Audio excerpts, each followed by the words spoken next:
Hi Sagittarius, welcome to your May 2017 General Tarot reading. It's Rena here, and so before I lay out the cards, I'm going to be doing a new spread, by the way, but it's not reinventing the wheel. A lot of these monthly spreads are going to be similar in their themes, even if the positions are different. But before I do that, I wanted to just go over a few transits that are affecting Sagittarians in May. We have Venus now direct and going to be in Aries all month long. Aries is a fire sign. It actually is our 5th house of romance. And I was listening to another astrologer about this particular placement, being a Sag myself, and I'm always interested to find out what people's take is on this stuff. And they were focusing on the romance aspect, but I want to focus also on creativity, and also home business, because a lot of people don't realize that the 5th house is also your home business, as well as other creative projects, because being an entrepreneur is creative. You're coming up with ideas about what to sell, how to sell, how to market. All of those things are coming from your head. Well, you could say that you're tapping into some spiritual realm in order to come up with these ideas, but whatever. They're creative. You're creating something from nothing. And so I always want to emphasize that, because some of us, the 5th house is also children, but some of us don't have kids. And some of us may be in a long-term relationship. We're not looking to meet somebody new. So it's always good to mention the alternative interpretations for a particular transit. So Venus is also related to art as well as love. So that could apply. Some people in May, some Sagittarians may get very creative. And it can, if you are looking for love, it can lend a certain charm to you that attracts you to people, that attractiveness. So that is going on. And then we have a new moon in Gemini, which is our opposite sign at the end of the month. And that is the 7th house of committed partnership. So this is going to be particularly important for people who are in marriages or the equivalent of a marriage, okay? So if you are someone who maybe has felt a certain, like your long-term relationship has lost its pizzazz. Maybe you start to feel that it has a new lease on it. Some people may get engaged or get married during this time, and that would be a new development in your committed partnership. And before that, we're actually having a full moon on May 10th in the sign of Scorpio. Scorpio is the sign right before Sagittarius. That is our 12th house. So that can be some sort of revelation. The 12th house can be mystical dealings. It can be something to do with deeply buried secrets, or just secrets in general. And it can be prophecy, because it's mystical. It can deal with anything that is otherworldly. So it is connected to dreams and intuition. So you may have prophetic dreams around the time of this full moon, and I'm assuming they would have some kind of benefit to you. But also just realizing certain patterns that you have, maybe addictions, and letting go of those, can be featured with the full moon in the 10th house, or I'm sorry, in the 12th house, because actually the 12th house is also addictions. So you may be letting go of an addiction that may have kept you somewhat limited in some area of your life. And Sagittarians are all about expansion. So any time that you feel that you are not able to do what you want to do, something like that can release you of and make you free again. And full moons are also good times for addiction, good times for detox. So that can go along with that, like a bad habit. Boom, mic drop. Talking about love. Oh, okay. Since I'm doing a new spread, I gotta do the proper positioning.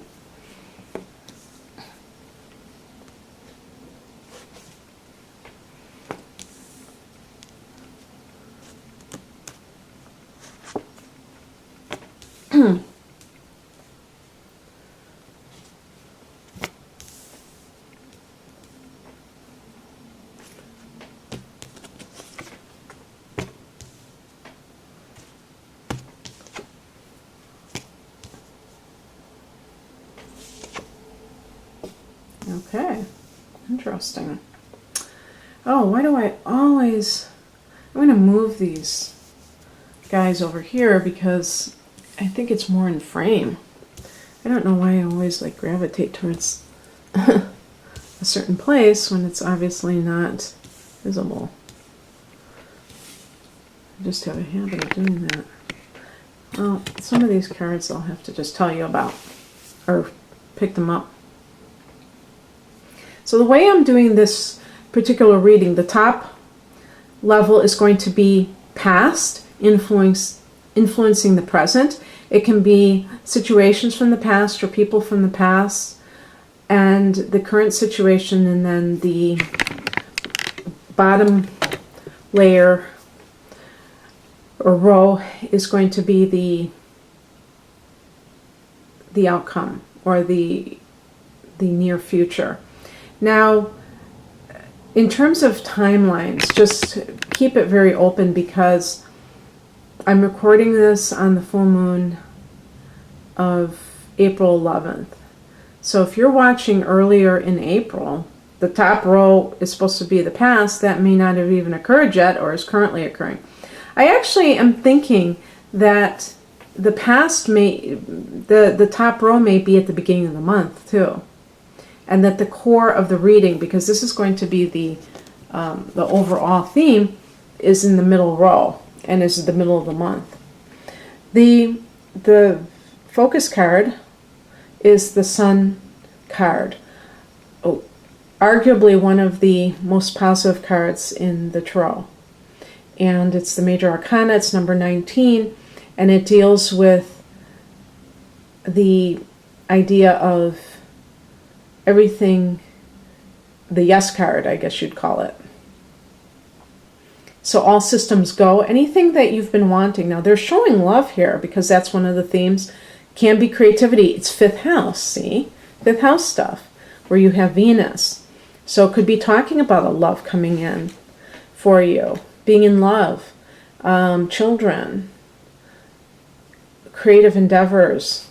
Feeling positive, feeling like you have success in your life. Very positive card, kind of similar to the Nine of Cups, wish fulfillment, the yes card, anything that you've been wanting. So that is really exciting for you, whether it's on the job, in your life. Now, I will say I'm going to look at the cards that are in this middle part of the deck as the current situation. We have the Eight of Swords. So there's a sense of oppression right by that Sun card.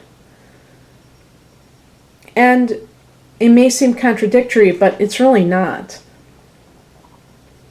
In some cases, this could be this could be in regards to referring to an addiction. So you see that the person is blindfolded and they're bound. I guess you could say they're bound and gagged, but the person is feeling oppressed by some situation, but this could be of their own doing. So I'm looking at that situation of addiction, of also self-limiting beliefs. Okay, so it's right next to the sun. So you may have something good that is happening, and yet you still have remnants of the past that are haunting you, that are plaguing you, that are causing doubt in your life because of something within you. Maybe you don't feel deserving of success, Sagittarius. Maybe you are being held back by a relationship that's no longer serving you. It could be an air sign, or the person has those traits in their basic personality of detachment, of analytical tendencies rather than heartfelt tendencies. So they kind of are always in their mind. And there could be a Gemini, Aquarius, or Libra, or they have that prominent in their chart, and it's causing them to they could be getting inside your head and telling you that you're not good enough, but you really are. For some people, because this is something I wanted to say that I think is very important when I was talking about the astrology, because I told you you have a new moon in your marriage sector or significant other sector. At the same time, we have this energy in the 5th house. We have Venus there, which is like the first stages of romance. Okay, so I was thinking to myself, well, if somebody's married, they wouldn't have a love relationship unless they're having an affair. So that's possible that you're having an affair.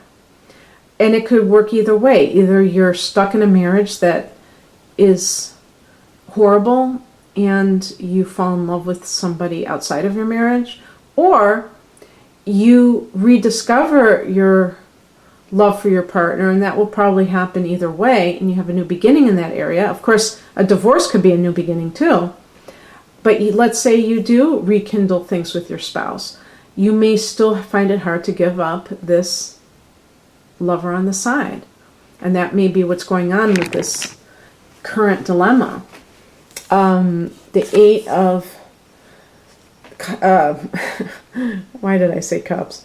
The 8 of Pentacles is about working really hard on your craft. So in terms of career matters, you could be very driven to do a good job with something. You may be training for something.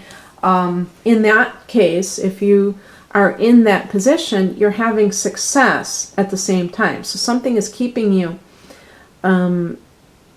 motivated to learn and to grow, because you must have already had success. And for the career matters, the 8 of Swords may be again those doubts that you have. And maybe the 8 of Pentacles, you'd see there are 2 8s. Actually, yeah, 2 8s.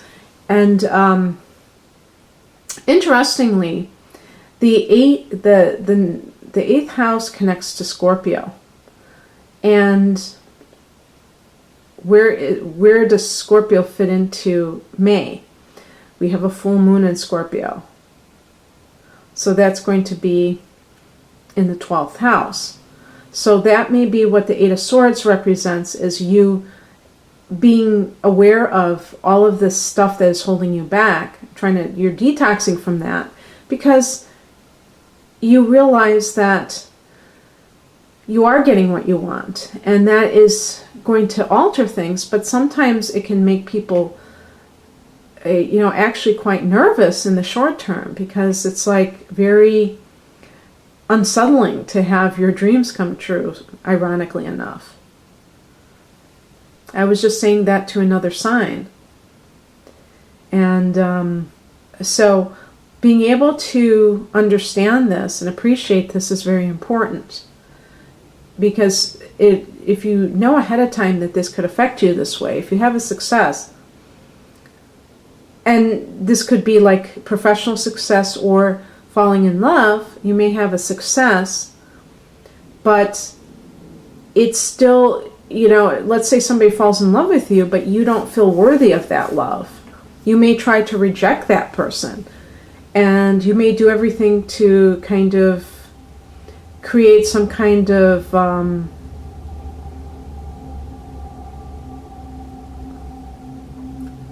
what do you call that, sabotage with the relationship. And so what you want to do is learn how to free yourself from that old toxic way of thinking.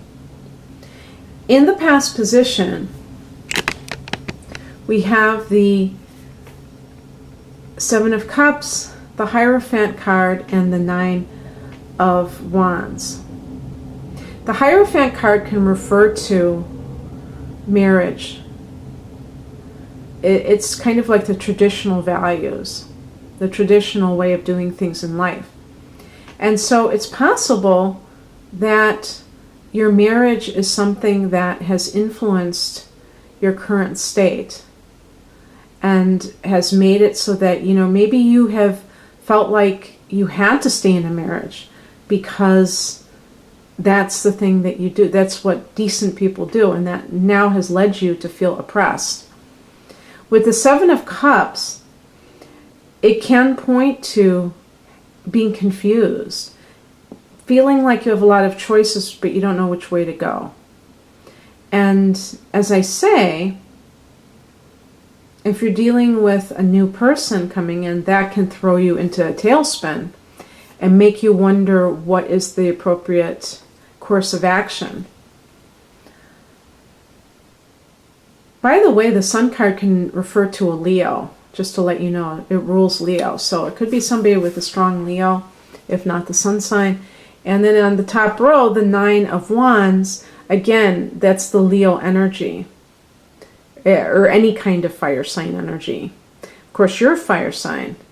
So with the Nine of Wands, it's about really being on guard in case somebody is trying to maybe manipulate you. I'm thinking it would be a partner. The Hierophant, by the way, can connect to the sign Taurus, if that makes any sense to some of you. So it may be that even a partner, there's that sense of renewal, coming back. Maybe you were legally separated and now they're on their best behavior, and that's creating a sense of oppression within you because you don't know what to do. Maybe you've met somebody else and you're thinking, I know what I want now, and then all of a sudden the old person comes back and you feel once again pulled in all these different directions, as evidenced by the Seven of Cups. There was something else I wanted to say. Oh, well, I'll just keep going. I was going to say for career matters, the Hierophant can refer to a structure and an organization. So working in corporate environment, I was going to say corporate America, but corporations around the world, there's corporations around the world, any kind of corporate environment where you have to conform to somebody else's expectations. And Sagittarius is not really keen on that most of the time. We tend to be more interested in freedom and the freedom to express ourselves the way we want to do, the freedom to do what we want to do, and to have our own thoughts and not to have to dress in a certain way and have certain guidelines. And that may be something that maybe that's causing your oppression, because maybe it's a job that pays very well, and yet you feel this sense of pull in different directions. Maybe you feel like you have other people relying on you, or that maybe that Hierophant is your conditioning that from your family or society that says you have to work, whatever job pays the most is a job you have to take. That's that survival consciousness that is not really concerned with self-actualization, but is more concerned with making sure you stay alive. And we really transcended that now. It's not about that anymore. It might have served a purpose at one time to promote that idea, but now most of the world lives at much higher standards than even 100 years ago. So just staying alive isn't good enough for us. We want to feel like we are expressing our souls. That's kind of like what the Sun card represents with creative self-expression. What comes in is the Six of Cups. This is a soulmate card for people that are in love, this could be that you recognize that this person is your soulmate. And by the way, the Sun card doesn't have to just reflect the 5th house, a new love coming in. It could reflect your marital partner. Maybe you're both going through some difficult times and you realize that you're really meant to be together. This could, however, be somebody from your past, from your childhood, or maybe adolescence. And especially if you're middle-aged, I'm going to say go there, because what happens, we just had a Venus retrograde, and Mercury retrogrades through May 3rd, and it will, when you have these Venus and Mercury retrogrades, you can sometimes hear from people from your past, and it's possible sometimes to believe that somebody is a soulmate because you knew them way back when. You may have a very nostalgic feeling for the past, but it could be because of your age. What I mean is that I have found this myself, is that starting from maybe age 40 and maybe going into your 50s even, you're starting to be in the phase where you reflect upon your life thus far. And the thing, childhood becomes really part of the past. It's not close enough anymore as it was when you were in your 20s to be something that you really have a sense of connection with in that immediate way. And it becomes almost like this fantasy when you get to be in your 40s and 50s and beyond. And it seems almost unreal, like, did this really happen? Regardless of what happened, whether it was good, bad, or indifferent. And so it's like you can start to formulate those fantasies again of what the ideal situation is. And so you have to be careful. But in this reading, because there's so many positive cards, I don't see a lot of delusion happening. Maybe in the past tense with the 7 of Cups, but not now. And you may recognize a new person or your partner as being your soulmate, as being your twin flame, someone that you came here to experience things with. And that may cause you to make certain decisions. The card right next to it is the 6 of Swords. What this makes me feel is that for some of you, it could be leaving a marriage and ending up with another person, maybe a person that you've recently met. Again, with the swords, I did see, it's funny though, the sword person, because it was attached to a negative kind of a connotation, you may be leaving somebody who's a swords. Maybe you're leaving a Gemini, Libra, or Aquarius and going to a Leo person, if you want to assign signs to it, but it doesn't have to be. This is just a general card of leaving a situation, and it would be a situation that was full of turmoil, I would say. That maybe there was a lot of drama in the relationship. And but for some people, that new person could be a swords person, because even in the outcome, we're getting King of Swords. But this person would be a mature individual, not a childish person. And sometimes this can refer to a judge. So this could be a legal decision, in other words, a divorce, or consulting somebody along those lines, maybe a legal expert. But if it is a swords individual, that person is not immature. They're mature, so they are very capable of, they're very logical people, analytical. Sometimes the only thing you could say bad about them is that they are out of touch with their feelings. They may be so mental that they're not active with their heart chakra. They're just more in that mental state. But it could be also a facet of you. I do feel, though, that with that middle column, you're looking at the Hierophant, which represents marriage. And then this love, you know, and going away. That it could be that some of you are going away from a marriage, and the King of Swords is a card of the legal issues surrounding it. And maybe you just being decisive. With the Seven of Cups in the top left, you may have felt confused. And with the Eight of Swords right beneath it, you may have felt somewhat stuck. But perhaps by working hard, you're able to free yourself from that and go towards that which you love. Same thing applies for your career. I mean, same thing, because you may have been stuck in a corporate environment and you go off on your own because you weren't happy in that environment. It may have had certain perks, but not enough to keep you there. Even marriage, you know, maybe it's not in a horrific marriage. Maybe it's just wasn't doing it for you anymore, and you felt really stuck in it. So in any case, this is a wonderful reading. I've done several and they've all been very positive. So maybe May is going to be a positive month for all of us, Sagittarius. I hope you've enjoyed this. If you'd like a private reading, please click on the link below. Otherwise, have an awesome May.